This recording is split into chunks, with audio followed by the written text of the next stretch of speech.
இரட்டிப்பான நன்மையை தருவேன் என்றிரே, இன்றைக்கே தருவேன் என்று வாக்குரைத்தீரே.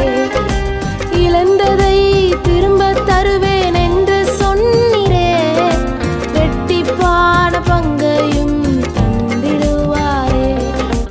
மார்க்கு 4வது அதிகாரம் அதனுடைய 39வது வசனம். அவர் எழுந்து காற்றை அதட்டி கடலை பார்த்து, இறையாதே, அமைதலாயிரு என்றார்.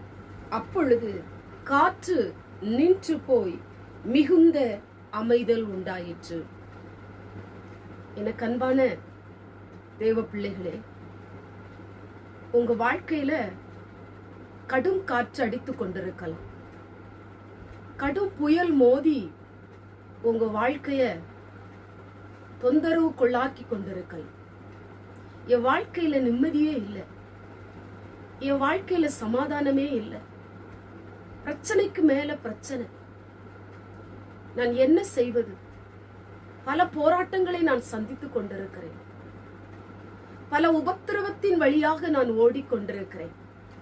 என் வாழ்க்கையில என்றைக்கு நிம்மதி உண்டாகும், என் வாழ்க்கையில மிகுந்த அமைதி என்றைக்கு உண்டாகும் என்று சொல்லி அழுது கொண்டிருக்கிற, புலம்பிக் கொண்டிருக்கிற, அங்கலாய்த்து கொண்டிருக்கிற தேவ பிள்ளைகளே, உங்களை பார்த்து ஆண்டவர் சொல்லுகிற ஒரு வார்த்தை, மிகுந்த அமைதல் உண்டாயிற்று.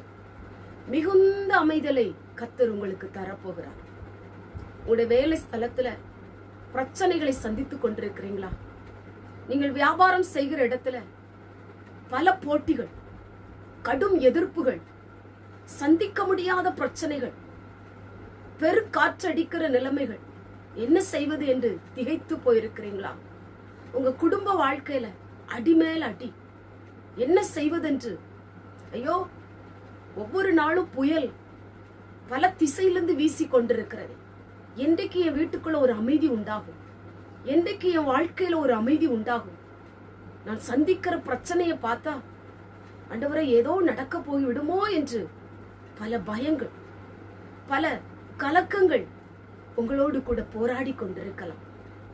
உங்களுடைய ஊழிய ஸ்தலத்துல பல நபர்கள் உங்களுக்கு விரோதமாய் எதிர்த்து நிற்கலாம்.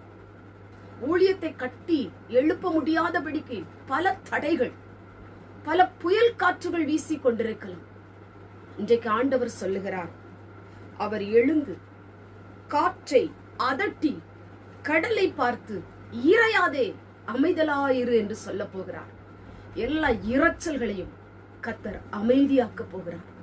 கொந்தளிக்கிற புயல்களை கர்த்தர் அடக்க போகிறார். மிகுந்த அமைதி கர்த்தருடைய வாழ்க்கையில தரப்போகிறார். சொந்து போகாதீங்க, நிச்சயமாய் ஆண்டவர் உங்களுக்கு அற்புதம் செய்வார். பிரச்சனைகளை ஆண்டவர் மாற்றுவார். மிகுந்த அமைதியை கர்த்தர் தருவார். கண்களை மூடி ஜெபம் பண்ணுவோம்.